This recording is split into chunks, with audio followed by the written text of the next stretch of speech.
Olá, eu sou a professora Dani Lima.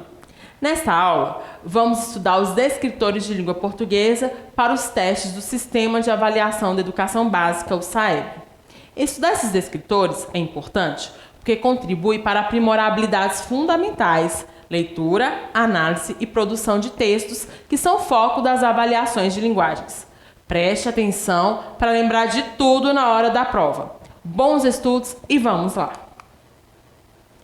Nós vamos falar nessa aula sobre o descritor 20. Descritor 20. Reconhecer diferentes formas de tratar uma informação na comparação de textos que tratam do mesmo tema em função das condições em que ele foi produzido e daquelas em que será recebido. Vamos lá?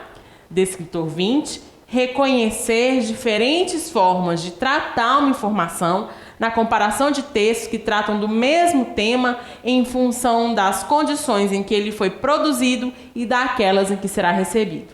Parece bem grande, mas nós vamos por parte, nós vamos conseguir entender, simplificar esse descritor aí. Então vamos lá.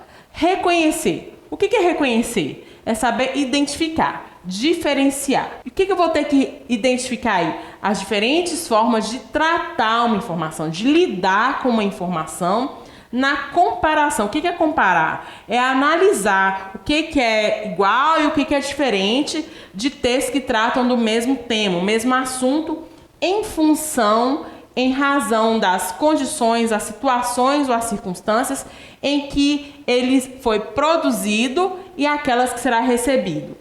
Parece complicado, mas não é. Esse descritor, ele quer trabalhar na gente a habilidade de conseguir comparar textos que são diferentes, mas falam do mesmo assunto. Então, assim, a gente vê algumas questões que colocam lá o mesmo assunto com textos de características diferentes para ver se a gente consegue identificar aquele tema, aquele assunto. Então, nós vamos trabalhar com essa comparação. O que é comparar? Perceber o que é diferente, o que é igual, além do tema. Então, o descritor 20, reconhecer diferentes formas de tratar uma informação na comparação de textos que tratam do mesmo tema em função das condições em que ele foi produzido e daquelas em que será recebido. O que nós vamos nos perguntar quando a gente encontrar textos aí sobre o mesmo tema, mas que são diferentes? Nós vamos nos perguntar em que esses textos são semelhantes ou diferentes.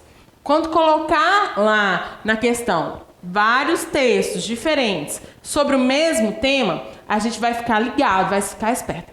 Ou eles vão querer saber o que eles são iguais, o que eles são semelhantes, ou a diferença entre eles. Então tá certo? Quando vier aqueles textos diferentes lá, falando do mesmo assunto, do mesmo tema, nós vamos tentar identificar o que eles são diferentes e o que eles são semelhantes.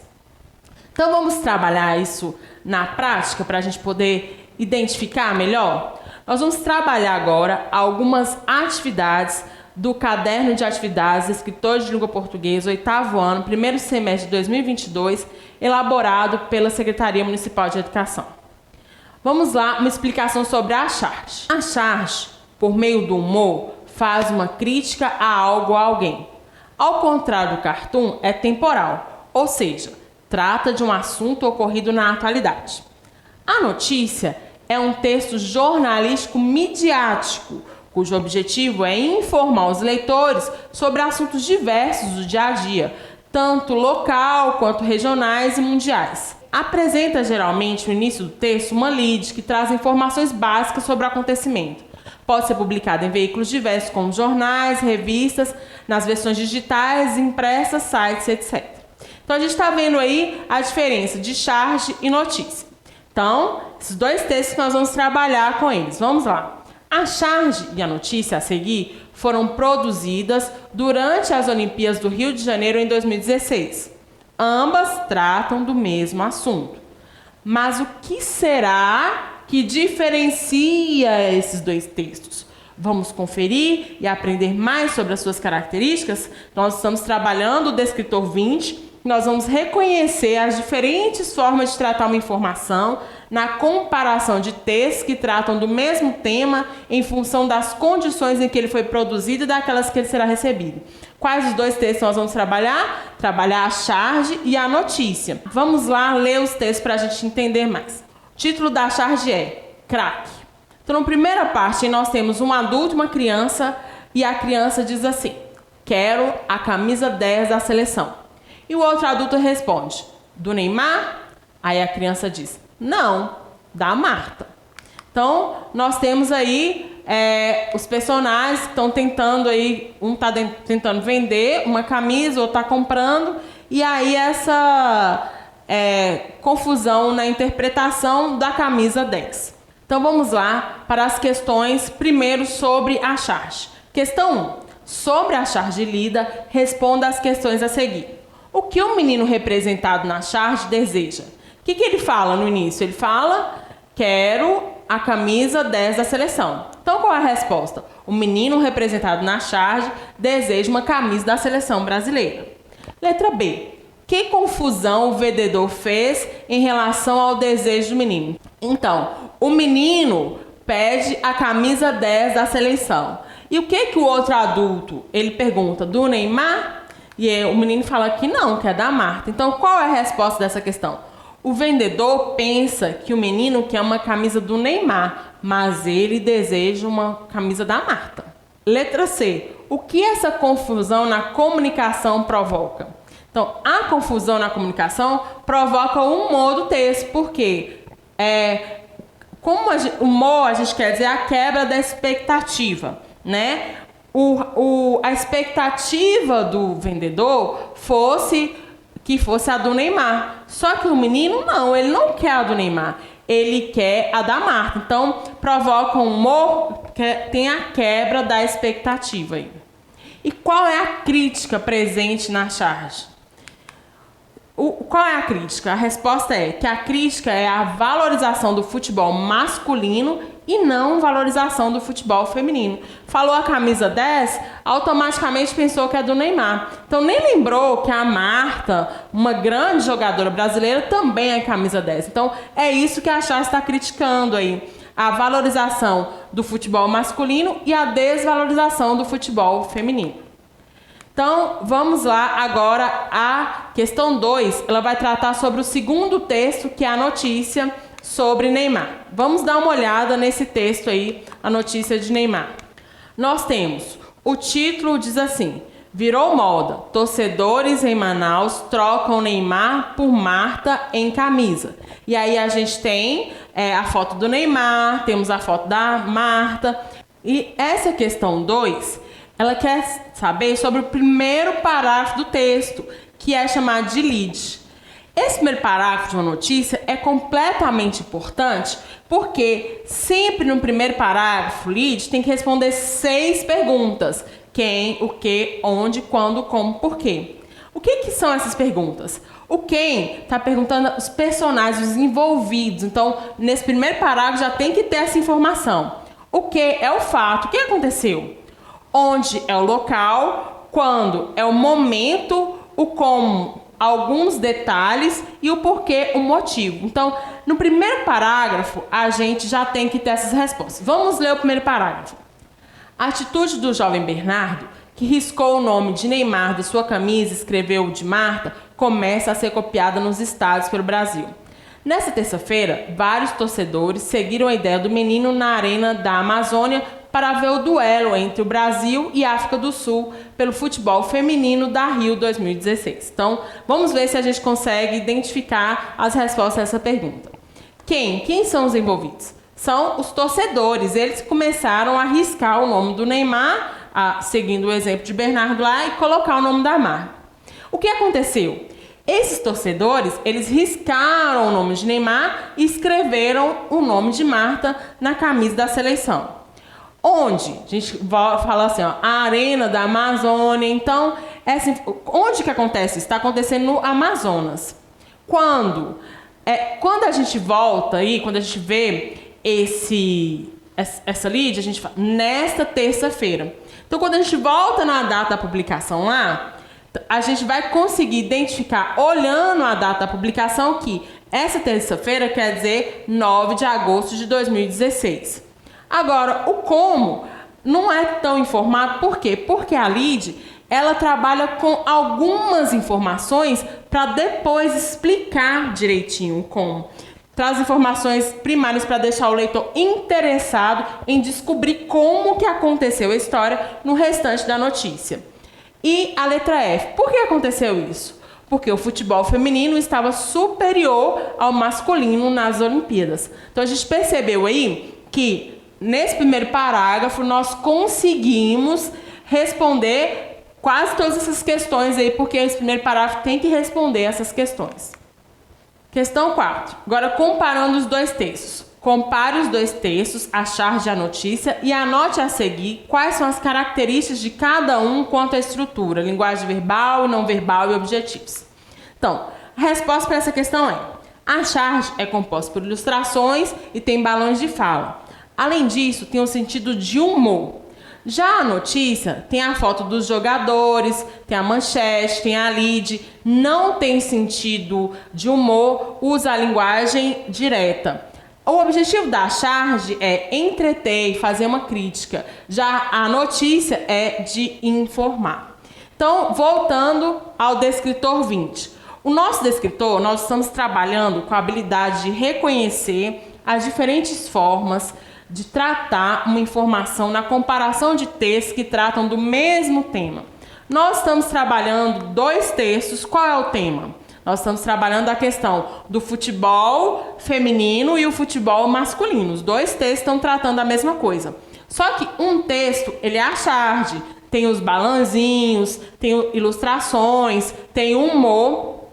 E a notícia não, já é uma linguagem mais formal, o objetivo já é apenas informar. Então, os dois tratam do mesmo tema, só que eles se diferenciam na estrutura, na forma de estruturar, no objetivo de cada um. Então, tá vendo como que a gente vai trabalhar esse descritor? É nesse sentido de olhar lá, identificou o tema, mas a gente perceber que os textos eles podem falar da mesma coisa, mas trabalhar com essa informação de forma diferente.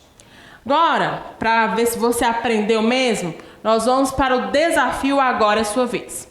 A questão 6, ela fala assim: sobre a charge e a notícia lidas, é correto afirmar que a charge informa sobre o assunto, enquanto a notícia faz uma crítica a ele. Será que a charge informa e a notícia critica? Letra B. A notícia informa sobre o assunto, enquanto a charge faz uma crítica a ele. Letra C. Tanto a notícia quanto a charge informam sobre o assunto. Letra D. Tanto a notícia quanto a charge fazem uma crítica ao assunto. E aí, qual é a resposta? O que você acha que elas estão fazendo? O que elas são iguais? O que elas são diferentes? Deixa a resposta nos comentários para ver se você conseguiu entender a diferença aí de um e de outro. Nesta aula, nós vimos o descritor 20. Descritor 20. Reconhecer diferentes formas de tratar uma informação na comparação de textos que tratam do mesmo tema em função das condições em que ele foi produzido e daquelas que será recebido. Então, o que nós vamos desenvolver com esse descritor? Nós vamos trabalhar a habilidade de identificar os textos que são diferentes, mas estão falando do mesmo tema, o que tem de diferente e o que tem de igual entre eles. Então, descritor 20, reconhecer diferentes formas de tratar uma informação na comparação de textos que tratam do mesmo tema em função das condições em que ele foi produzido e daquelas que será recebido. Sempre quando a gente encontrar textos diferentes falando do mesmo tema, o que nós vamos fazer? Nós vamos pensar, peraí, em que esses textos são semelhantes ou eles são diferentes? Entendido? Então, ficamos por aqui, nos vemos na próxima aula e até mais!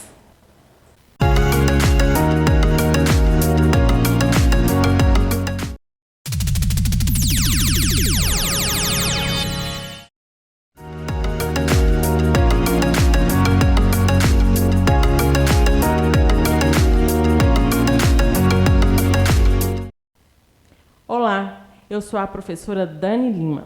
Nesta aula, vamos estudar os descritores de língua portuguesa para os testes do Sistema de Avaliação da Educação Básica, o SAEB. Estudar esses descritores é importante porque contribui para aprimorar habilidades fundamentais, leitura, análise e produção de textos, que são foco das avaliações de linguagens. Preste bastante atenção para lembrar de tudo na hora das provas. Bons estudos e vamos lá! Nós vamos falar agora do descritor 21. Descritor 21. Reconhecer posições distintas entre duas ou mais opiniões relativas ao mesmo fato ou ao mesmo tema. Descritor 21. Reconhecer posições distintas entre duas ou mais opiniões relativas ao mesmo fato ou ao mesmo tema. O que é reconhecer? Reconhecer é saber identificar, saber diferenciar posições distintas. O que são posições distintas? São pensamentos diferentes entre duas ou mais opiniões. Opiniões nós estamos falando de quê? De pontos de vista, que são relativas ao mesmo fato. O fato é alguma coisa que aconteceu ou ao mesmo tema, algum assunto. Nessas questões que trabalham no descritor 21, quando a gente for trabalhar com elas, nós vamos nos perguntar qual a diferença ou semelhança entre essas opiniões. Nós vamos trabalhar com a análise de opiniões diferentes. Então, nós vamos ter que saber reconhecer, diferenciar os pensamentos que são diferentes ali devido às opiniões diferentes, os pontos de vista diferentes. Em relação a um fato, alguma coisa que aconteceu, alguém tem uma opinião, outra pessoa tem outra opinião, ou então sobre algum assunto. Então, vamos lá, nós vamos comparar aí, ver a diferença ou a semelhança entre opiniões. Para a gente entender melhor esse descritor, nós vamos analisar algumas questões do caderno de atividades Descritores de Língua Portuguesa do 8º ano do primeiro semestre de 2022, elaborado pela Secretaria Municipal de Educação. Nós vamos ver sobre a manchete e a entrevista. Vamos lá. A manchete é um texto relativamente curto que tem a função de chamar a atenção dos leitores para uma matéria. A entrevista é composta por entrevistador, aquele que faz as perguntas, o entrevistado, aquele que responde às questões e tem por objetivo descobrir mais sobre o entrevistado e seu ponto de vista sobre diversos assuntos. Geralmente, a entrevista é realizada com pessoas que são especialistas ou se destacam em determinada área. A manchete é o texto lá da notícia ou da matéria que tem a função de chamar a atenção do leitor. É uma frase, um título que o leitor vai ler e vai se interessar pelo conteúdo do restante do texto. Já a entrevista já é aquele texto que existe alguém que está perguntando, a pessoa que está respondendo, dando seu ponto de vista sobre um tema, um acontecimento. Nessa questão, nós vamos trabalhar com manchetes e com entrevistas. Então, vamos lá. O comportamento do jogador Neymar em campo é alvo de muita crítica e controvérsia. Vamos ver como algumas pessoas veem esse comportamento? E o jogador? O que será que ele pensa sobre a sua postura? Leia os textos 1 a 4 para conferir. Então, nós temos 4 textos sobre Neymar. Antes da gente lá ler esses 4 textos, nós vamos dar uma olhadinha nas questões. São 3 dicas para facilitar a gente a responder corretamente as questões. A primeira delas é essa: dar uma olhadinha nas questões antes de ler o texto. Por quê? Nós estamos nos preparando para provas. Então, é importante a gente saber os descritores, o que é o descritor 21, o que ele trata, mas também a gente saber como resolver as questões no melhor tempo e da forma correta. Então, por isso que a gente tem que treinar a quantidade de questões para fixar o que os descritores estão dizendo e também para a gente ter essa habilidade de encontrar a resposta certa mais rapidamente. Então, por isso que a gente vai primeiro dar uma olhadinha nas questões antes de ler o texto para ajudar a gente a direcionar a nossa leitura quando a gente for fazer a leitura do texto mesmo. Porque os textos da prova, quais são os objetivos deles? O objetivo é levar você a responder. Então, nós vamos ler esses textos com esse objetivo. A segunda dica é passar o olho no texto, fazer uma leitura inicial do texto, dar uma olhada no gênero, na estrutura, no assunto. E a terceira dica é, quando a gente for analisar as questões, a gente olhar as palavras que estão repetidas nas questões e no texto para a gente lá já procurar a resposta mais facilmente. Questão 1. As manchetes evidenciam uma característica negativa ou positiva de Neymar? Explique. Então, quando a gente volta na questão 1, a gente está vendo que essa questão ela não vai trabalhar com a entrevista agora, ela vai trabalhar só com as manchetes. Então, vamos dar uma olhadinha nas manchetes. A primeira, que é o texto 1. O valor de mercado de Neymar Júnior também caiu. Veja o tamanho do tombo. Texto 2. Imprensa britânica critica Neymar. Mimado, resmungão, dramático e trapaceiro. Texto 3. Tombos de Neymar viram meme no mundo inteiro. Quer ganhar a Copa ou o Oscar? Então, nós vimos aí as 3 manchetes. Nessas manchetes, o que a pergunta quer saber? Se está evidenciando características positivas ou negativas do Neymar. Então, quando a gente percebe, o que repete em todas elas? A resposta a essa questão é qual? As manchetes evidenciam características negativas de Neymar, o fingimento. Todas elas estão tratando as quedas de Neymar como um fingimento. Questão 2. Sobre o texto 4, responda às questões. Letra A. Que veículo entrevistou o jogador Neymar? Letra B. Onde a entrevista foi realizada? Letra C. Onde a entrevista foi publicada? E letra D. Qual foi o assunto de destaque no trecho lido? Então, a gente já vai voltar para o texto 4 procurando essas informações. Qual a primeira informação que a gente vai procurar? É a letra A. Quem entrevistou? Aí, quando a gente volta lá no texto, fala assim. Texto 4. Neymar diz que qualquer jogador gostaria de vestir a camisa do Real, mas garante foco no PSG. Em entrevista exclusiva, craque passa pente fino nos 10 anos de carreira profissional. Até aí a gente não consegue identificar quem fez a entrevista. Vamos ler o primeiro parágrafo. Um Neymar como há muito tempo não se via. Aberto, disposto a falar sobre todos os assuntos, sincero, sem respostas prontas. Talvez seja reflexo do amadurecimento de quem está prestes a completar 10 anos de carreira profissional. E foi exatamente para falar sobre essa marca que, antes de embarcar para o Brasil, ele recebe o Esporte Espetacular. Então, quem foi que entrevistou? Qual é a resposta para essa letra A? Quem entrevistou foi o programa Esporte Espetacular. Agora, na letra B, está perguntando onde que foi realizada a entrevista. Na continuação do texto, a gente já tem a resposta aí. Ó. Antes de embarcar para o Brasil, ele recebeu o Esporte Espetacular em sua casa em Paris. Então, qual foi o local da entrevista? Foi na casa do jogador em Paris, na França. Então, olha aí, nós vamos lendo o texto e conseguindo as respostas para as questões. Letra C. Onde a entrevista foi publicada? Essas questões de publicação, geralmente a gente procura lá. Se esse texto é um texto da internet, nós vamos procurar o endereço dele na internet. Quando a gente chega lá no final, a gente vê escrito lá, disponível em https://globesport.globo.com. Então, onde é que está publicada essa entrevista? Onde foi publicada? No site do programa do Globo Esporte. Tá vendo que a gente tem que dar uma analisada geral no texto para a gente conseguir encontrar as respostas às nossas questões? Letra D. Qual foi o assunto de destaque no trecho lido? Então, a gente já viu quem entrevistou, onde foi publicado, a gente já sabe que foi em Paris, mas sobre o que eles falaram? Olha lá o subtítulo, fama de Kaká e lesões. Então, o que está sendo falado aí? Está falando sobre essa fama que a gente viu, foi tratado nas manchetes, que ele cai muito. Então, essa entrevista aproveitou os 10 anos lá e falou sobre esse tema. Então, a resposta a essa questão é a fama de Kaká e as lesões do jogador são assunto de destaque no trecho lido. Viram como é fácil você voltar lá no texto e identificar as respostas? Nesse descritor, nós estamos trabalhando essa questão. Como que as questões trabalharam o descritor?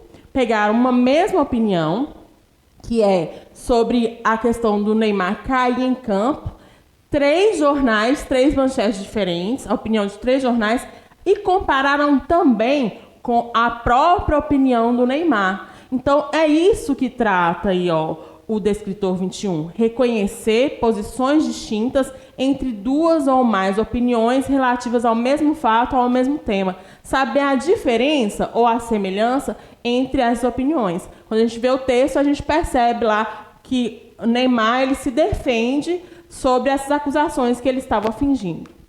Agora, para a gente saber se você fixou, se você entendeu bem esse descritor 21, nós vamos deixar uma questão, um desafio agora é sua vez. Nós vamos ver a questão 8. Questão 8. Com base nas respostas anteriores, é possível concluir que o posicionamento das manchetes sobre o comportamento de Neymar é... Então, vamos lá na entrevista, diz assim: fama de Kaikai e lesões.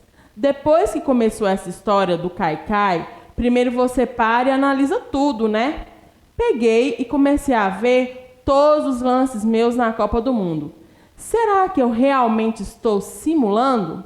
Eu via que não. Se você pegar todos os meus lances na Copa, em que eu sofria falta, e colocar para todo mundo analisar, porque é muito fácil falar que o Neymar é Kaikai, que só simula e não sei o quê. Não vi ninguém chegar, pegar os lances, analisar e falar. Teve força exagerada do adversário em cima do cara que estava com a bola? Não vi ninguém analisar, só vi todo mundo julgar. Então, todo mundo julga primeiro para depois fazer aquele carinho, voltar e pedir desculpas. Eu vi que não era aquilo. Então, com esse trecho aí e com as manchetes, você vai responder essa questão 8. A questão 8. Com base nas respostas anteriores, é possível concluir que o posicionamento das manchetes sobre o comportamento de Neymar é: letra A, igual ao posicionamento do jogador; letra B, diferente do posicionamento do jogador; letra C, parecido com o posicionamento do jogador; e letra D, complementar ao posicionamento do jogador. Então, quando a gente compara as opiniões aí, qual é a resposta para essa questão? Deixa aí a sua resposta nos comentários para ver se você entendeu direitinho o descritor 21. Então, descritor 21. Reconhecer posições distintas entre duas ou mais opiniões relativas ao mesmo fato ou ao mesmo tema. Nessa aula, nós trabalhamos com essa questão de analisar as opiniões das pessoas, porque, às vezes, um mesmo fato gera opiniões diferentes.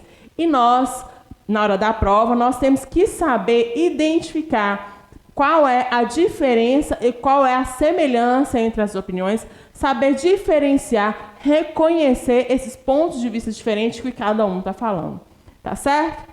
Então, agora, ficamos por aqui, nos vemos na próxima aula e até mais!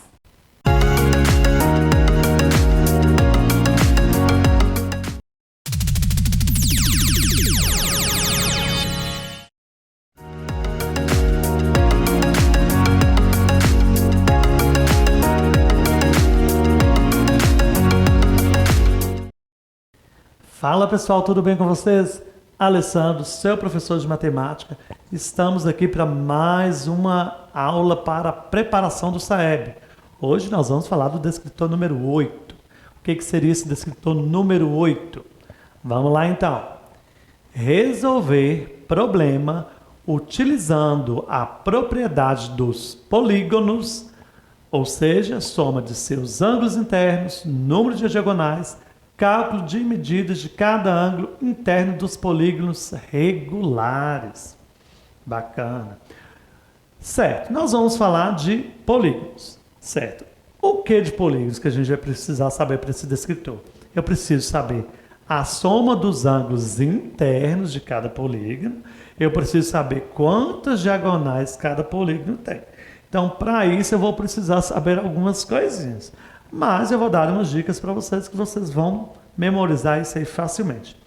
Primeira coisa, os polígonos possuem os mesmos números de lados, de ângulos e de vértices. Então, se um polígono tem 3 lados, ele tem 3 ângulos, consequentemente, ele tem 3 vértices. Tranquilo? Seria, né, um triângulo nesse caso aí. O que mais? Eu tenho uma fórmulazinha que eu preciso saber.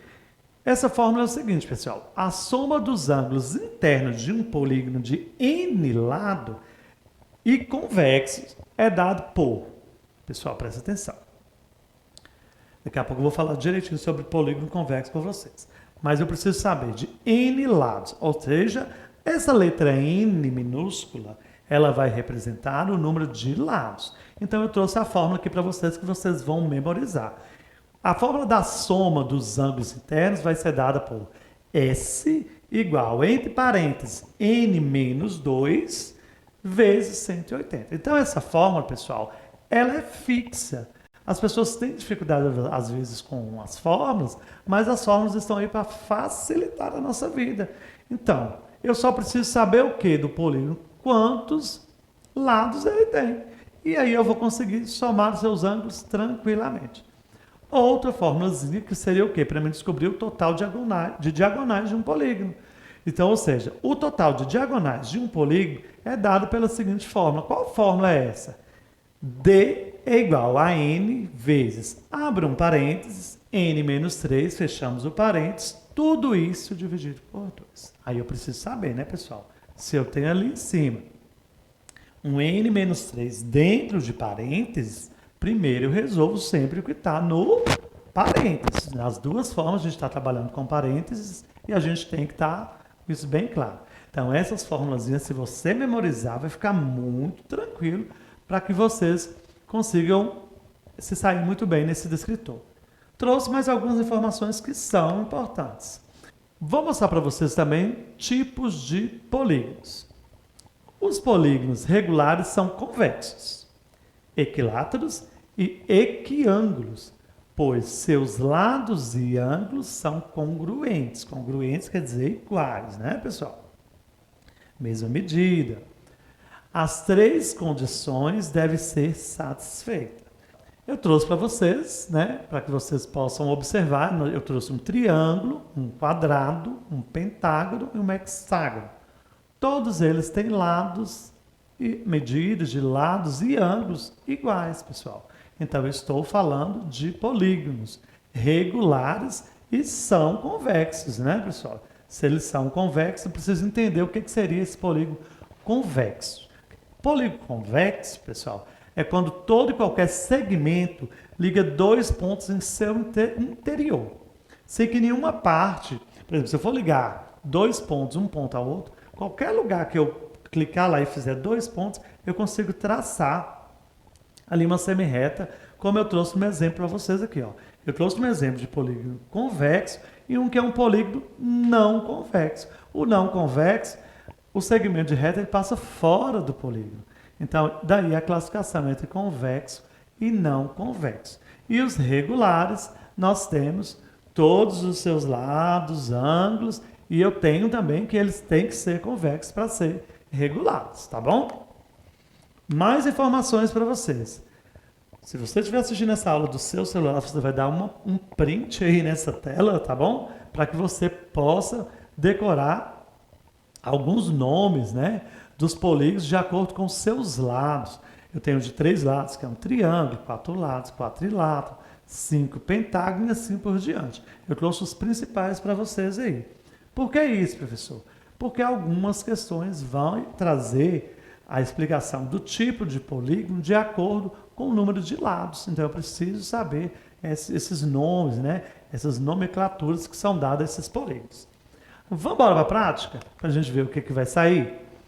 Questão número 1. O chão, à volta de uma piscina, está pavimentado com os mosaicos todos iguais, como mostra a figura. Então, a gente vai analisar a figura, já está me falando aí que é um chão em volta de uma piscina e nós temos mosaico. O que ele quer da gente? O nome do polígono representado por cada um dos mosaicos da figura é um hexágono? É um pentágono? É um retângulo ou é um triângulo? Pessoal, para mim conseguir classificar esse mosaico, eu estou falando aqui de quê? Sobre a quantidade de lados, né? Então, eu preciso saber quantos lados foi criado esse mosaico. Então, é contar mesmo lá quantos lados, pessoal? 1, 2, 3, 4, 5. Contei, tem 6 lados. E 6 lados, qual o nome que se dá a um polígono de 6 lados? Ele é o quê? Um hexágono, um pentágono, um retângulo ou um triângulo? Quem marcou o hexágono, acertou. Então, para resolver essa questão, eu precisava ter memorizado os nomes dos polígonos de acordo com seus lados, correto? Como eu mostrei na minha última tabela, que eu pedi para vocês darem um print aí. Bora para mais uma. Questão número 2.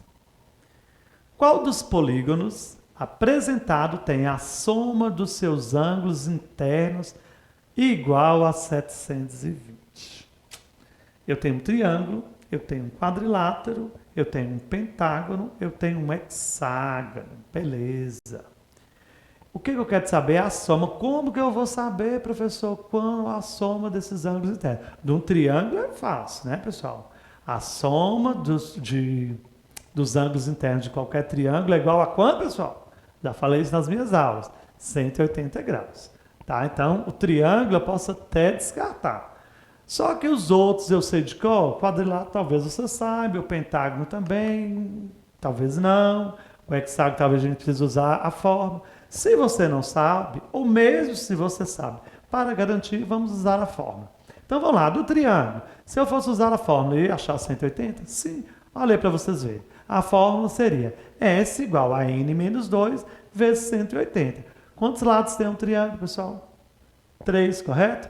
Então, no lugar do N, que representa o número de lados, como eu falei para vocês, seria o seguinte, S igual a 3 menos 2 vezes 180. Quando eu faço 3 menos 2, eu tenho 1. 1 vezes 180, eu tenho 180 graus, como eu falei para vocês.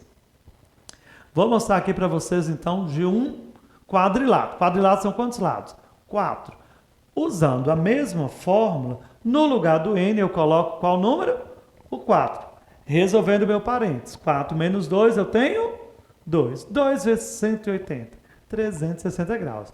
Eu sei que também, né, um quadrado, como está mostrando aí para vocês, a soma dos seus ângulos é igual a 360 graus. Qualquer quadrado. Pessoal, o pentágono. O pentágono tem quantos lados? O pentágono tem 5 lados, correto? Se eu tenho 5 lados, no lugar do N, eu vou colocar o número 5. 5 menos 2 vai dar quanto? 3. 3 vezes 180, 540. Beleza? Ainda não encontrei a alternativa que eu quero, porque eu quero que a soma dos ângulos internos seja igual a quanto? 720. Provavelmente vai estar no meu hexágono. Hexágono, quantos lados? 6 lados. Se são 6 lados, 6 menos 2 dá igual a quanto, pessoal? 6 menos 2 é igual a 4. 4 vezes 180, 720 graus. Qual a alternativa correta, então, pessoal? A alternativa correta seria a alternativa D, é onde me mostra que um hexágono, a soma dos seus ângulos internos, é igual a 720 graus. Tá vendo como a fórmula ajuda? Se você já sabe, tudo bem, pode dispensar a fórmula. Se não, a fórmula vai te ajudar ou até mesmo fazer com que você faça a conferência da sua resposta. Tudo bem? Bora para mais um. Questão número 3. Um polígono que possui 5 lados é chamado de pentágono. Quantos vértices e diagonais possui um pentágono, respectivamente? Ou seja, primeiro eu quero saber o número de vértices, depois eu quero saber o número de diagonais. Eu informei para vocês que um polígono ele tem o mesmo número de lados e de vértices, não é assim? Então, se ele tem 5 lados, automaticamente eu sei que ele tem o quê, pessoal? 5 vértices. De alternativa ali, pessoal, eu só tenho a alternativa A, que me trouxe 5 vértices e 6 diagonais, e a alternativa C, que me trouxe 5 vértices e 5 diagonais. Professor, e a diagonal? Como que eu vou saber? Como que eu vou fazer para me calcular essas diagonais? Primeiro, eu tenho que imaginar como que seria aí esse pentágono, né? Então, eu vou imaginar uma figura aí, um pentágono, e vou descobrir ali os meus vértices. Então, meus vértices são as extremidades, né? Onde tem o encontro das semirretas para formar esse polígono. Então, eu tenho 5 vértices, como eu vou mostrar na figura aqui para vocês. Tá certo? E para calcular o número de diagonais ficou muito fácil. Porque eu sei que um pentágono tem o quê? 5 lados, correto? E eu tenho uma fórmula pronta que eu trouxe para vocês lá no início. Vocês lembram? Então, a fórmula para o número de diagonais seria qual? N vezes, entre parênteses, N menos 3, tudo isso dividido por 2. Vamos resolver? Então, N representa o quê, pessoal? N é o número de lados. Então, nós estamos falando de 5 lados. Então, onde tiver N, a gente vai trocar pelo número 5. Então vai ficar da seguinte maneira. 5 vezes, entre parênteses, 5 menos 3 dividido por 2. Lembra que eu falei para vocês? Vamos resolver primeiro o que está dentro do parênteses. Então, minha operação vai ficar da seguinte maneira. 5 vezes 2 dividido por 2, que é da forma. Tá certo? 5 vezes 2 é quanto, pessoal? 10, que eu vou ter que dividir por 2, que estava na minha fórmula inicial. O resultado, então, será quantas diagonais? 5 diagonais. Qual é a alternativa correta, pessoal? A alternativa correta vai ser a alternativa C. E eu trouxe também a ilustração para mostrar para vocês as diagonais que são formadas dentro desse pentágono. Pessoal, vou ficando por aqui. Não deixe de fazer mais questões e não deixe também de seguir as nossas aulas. Estou te esperando para a minha próxima aula. Até lá!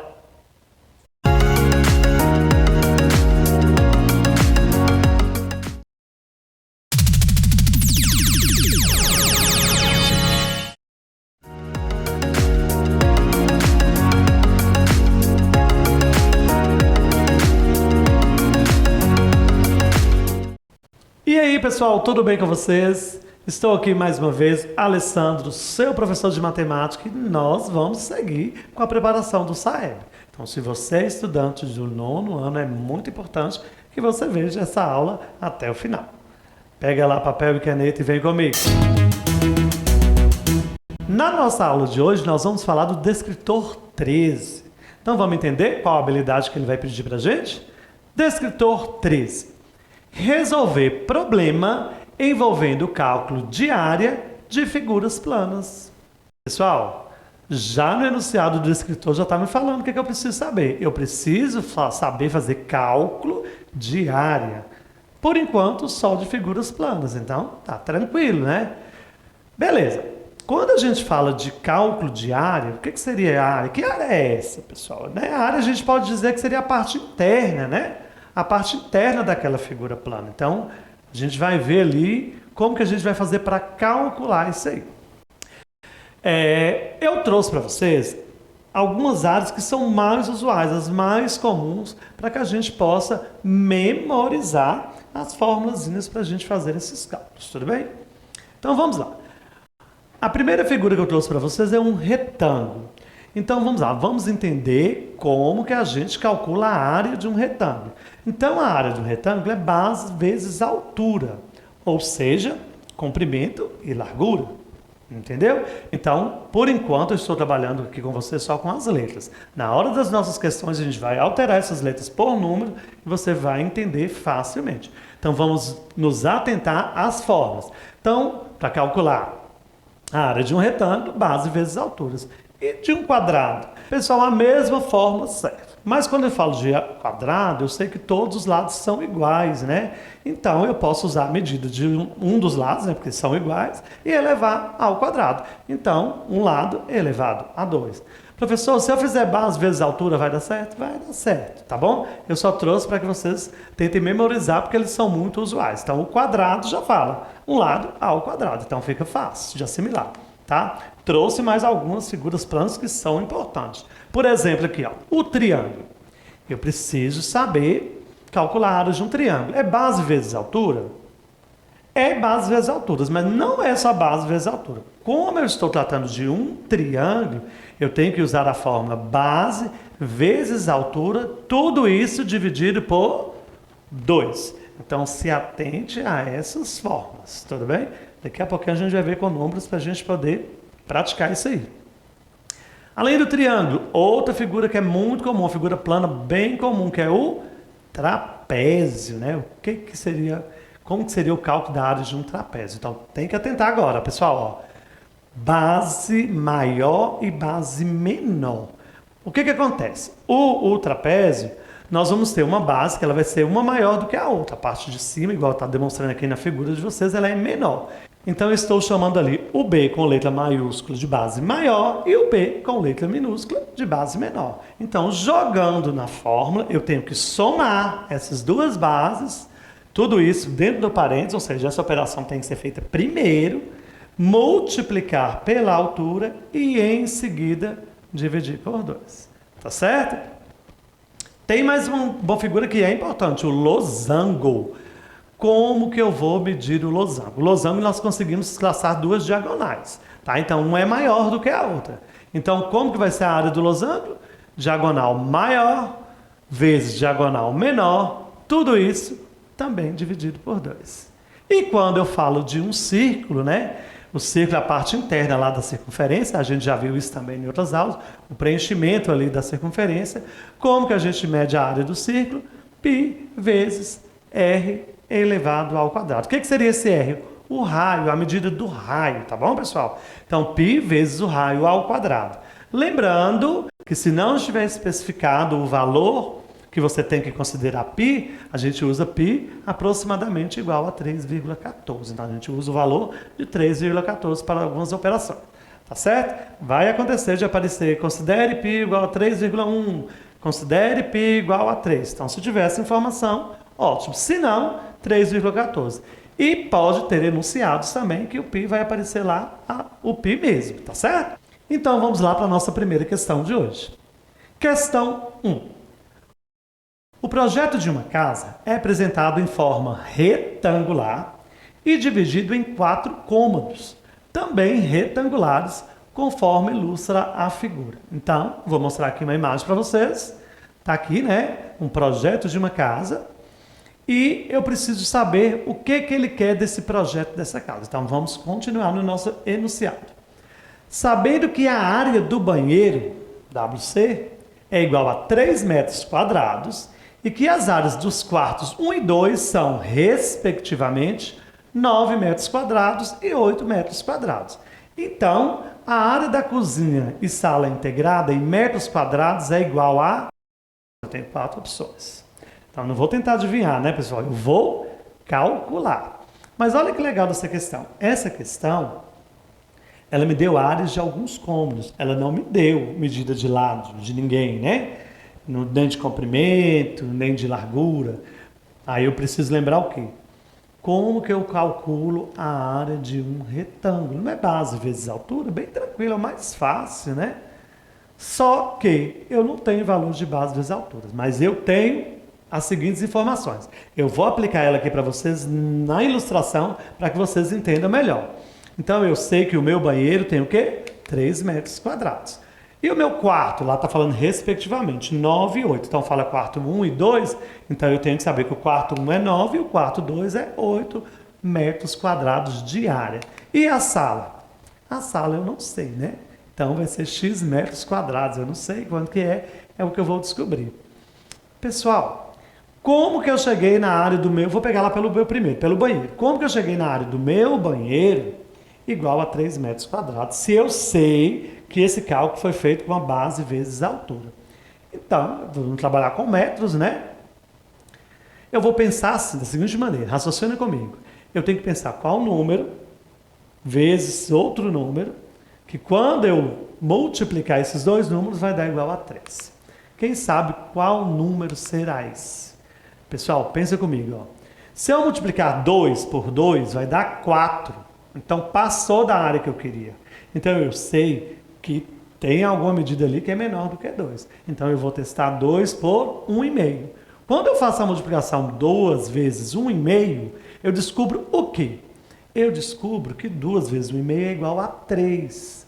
Então, eu vou pegar lá na minha ilustração, pegar a parte que for menor, que aí no caso vai ser a minha largura, e vou descobrir que lá mede 1,5 metros, ou seja, 1,5 metros. E o meu comprimento do banheiro é igual a 2 metros. Beleza, comecei a montar minhas informações.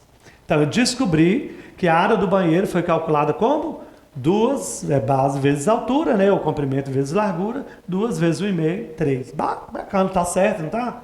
Tá certo. E para mim calcular o quarto número 1? Pessoal, o quarto número 1 é de 9. Só que agora, como eu achei a medida lá da largura do meu banheiro faz divisão com o meu quarto. Então, ele tem a mesma largura. Então, eu acabo de descobrir a largura do meu quarto, que também é 1,5, pessoal. Então, eu vou pensar como? Qual número vezes 1,5 que vai dar igual a 9? Quando eu procuro isso, eu posso fazer. Eu posso fazer por equação, né? Vou demonstrar aqui para vocês. Ó. 1,5 vezes um número que eu não sei, que tem que ser igual a 9. Então, quando eu resolvo essa equação, ela fica da seguinte maneira. Eu tenho que procurar o valor do x, né? É o valor que eu não sei. Eu coloquei o comprimento lá com x. Então, fica como? X é igual a 9. O e-mail que estava multiplicando x passou dividindo. Quando eu divido 9 por 1,5, eu acho quanto, pessoal? 9 dividido por 1,5 é igual a 6. Eu acabo de descobrir o comprimento do meu quarto número 1. Então, beleza, eu já tenho então a área, confirmei. 1,5 vezes 6 dá 9. Pronto, descobri também a área do meu quarto número 1. E do quarto número 2? Vamos seguir o mesmo raciocínio. Eu já tenho uma medida desse quarto que mede quanto? Mede 2 metros, certo? E a outra medida? Vamos colocar um x para a gente resolver. Então, eu sei que quando eu multiplicar o que eu tenho pelo x, tem que dar igual a quanto? Igual a 8. Então, vai ficar como? 2 vezes x, ou x vezes 2, igual a 8. A minha intenção não é deixar o x sozinho, não achar o valor dessa medida que eu estou procurando. Então, o x é igual a 8. O 2 que multiplicava o x passou para o outro lado dividindo. Então, eu acabo de descobrir mais uma medida. Eu acabo de descobrir que o meu quarto tem 4 metros nessa medida que estava faltando. Então, eu tenho um quarto que mede 4 por 2. 4 por 2, 4 vezes 2, 8 a área. Confere? Confere, professor. Está quase lá. O que eu quero na minha questão? Eu quero saber qual é a medida da minha cozinha e as salas integradas. Beleza, eu não tinha informação nenhuma, mas agora eu tenho. Agora ficou muito fácil.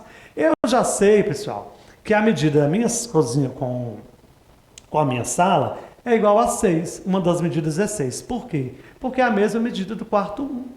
Tá certo? Então eu acabo de descobrir que eu tenho uma medida 6 e tenho uma outra medida que é a mesma medida do quarto 2, que é igual a 4. Para mim calcular essa área, é só multiplicar esse comprimento pela largura. Ou seja, vou multiplicar essas duas medidas. Então, pessoal, a medida da minha cozinha com uma sala integrada é igual a 24 metros quadrados. Alternativa D. Deu para entender? Tá vendo aí, pessoal? A gente teve que fazer vários cálculos, mas a gente usou somente a fórmula do retângulo. Tudo bem? Vamos para mais um. Questão número 2. No quintal retangular ABCD, de dimensões 4 metros e 7 metros, conforme a figura, serão plantadas roseiras nos setores circulares laranja, de raio 3 metros. E aí está falando para mim adotar π aproximadamente igual a 3. Então, para essa questão, π igual a 3, beleza? Então, vamos ver o que mais está pedindo aí. A área do quintal em que não serão plantadas roseiras em cinza mede quanto, pessoal? É o que ele quer saber. Quanto vai medir essa área em cinza? Pessoal, então, dado o enunciado, a gente vai analisar a questão. Então, você olha assim e fala, nossa, essa questão está complicada? Não tem nada de complicado. Vamos primeiro calcular a área do nosso retângulo. A gente não está vendo inicialmente uma figura retangular. E como se faz o cálculo da área de um retângulo? Base vezes altura. Ou seja, eu já tenho essas medidas no meu enunciado. Seria quanto, pessoal? 7 e 4. Então, eu posso até colocar os dados aqui na minha figura para que vocês possam entender melhor. Então, inicialmente, 7 vezes 4, eu sei que a área do meu retângulo todo é de 28 metros quadrados. Então, já temos a área do retângulo. Mas o que ele quer saber? Ele quer saber só a medida da área cinza. Mas como que eu vou conseguir, professor, sendo que eu estou com uma área ali laranja? Só que essa área laranja é uma área circular. E essa área circular está medindo 90 graus. E eu sei que um círculo completo mede 360 graus. Então, ali eu tenho 1/4 do meu círculo. Boa, informação bacana. Mas como que eu vou calcular a área desse círculo? Pessoal, é muito tranquilo, porque no meu enunciado também está falando a medida do raio. Então, o raio é 3 metros. Eu vou até demonstrar para vocês aqui a medida do raio. Então, o raio, né, vai ser aqui dessa extremidade até tocar lá na extremidade da minha área circular. Então, eu tenho um raio de 3. Como que eu calculo a área de um círculo? Aí eu preciso dessa informação. A área de um círculo é π vezes o raio ao quadrado. E na minha questão está falando para mim adotar π igual a 3. Ficou muito fácil. Então a área vai ser como? Em vez de π, vai ser 3 vezes o raio, que também é 3, elevado ao quadrado. Vamos resolver isso aí, ó. 3 elevado ao quadrado não é 9? Então vai ser 3 vezes 9 e eu vou achar a minha área circular igual a 27 metros quadrados. Pessoal, mas eu estou calculando de um círculo inteiro, né? Ali tem um círculo inteiro? Não, ali eu tenho duas partes de um círculo. Uma parte eu tenho uma parte, na parte superior eu tenho outra parte de um círculo. Então eu tenho duas partes de um círculo. Bacana. Se eu sei que a área toda é 27, se eu dividir por 4, cada pedacinho desse vai medir quanto? 6,75. Certo, eu tenho 6,75. Duas vezes eu tenho quanto, pessoal? Eu tenho 13,5 metros quadrados de área circular. Mas é isso que eu estou procurando, professor? Não. Você precisa descobrir a área circular para você saber o que vai sobrar da sua área retangular aí, que é a parte cinza que nos interessa. No início eu não tinha descoberto a minha área todinha retangular. Minha área retangular mede 28 metros quadrados. E a minha área circular eu não descobri que é 13,5 metros quadrados. É só fazer a subtração. 28 metros quadrados menos 13,5 metros quadrados. Nós temos então uma área de 14,5 metros quadrados. Ou seja, a alternativa D. Observaram bem essa questão? Essa questão eu tive que calcular a área de um retângulo, eu tive que calcular a área circular, eu tive que fazer uma subtração para que eu pudesse conseguir chegar na resposta final. Então, se você sabe os cálculos de área, é só prestar bastante atenção no enunciado, que você vai se sair muito bem. Bacana essa, né? Pessoal, é isso. Não deixe de praticar. Eu estou te esperando na minha próxima aula. Até lá!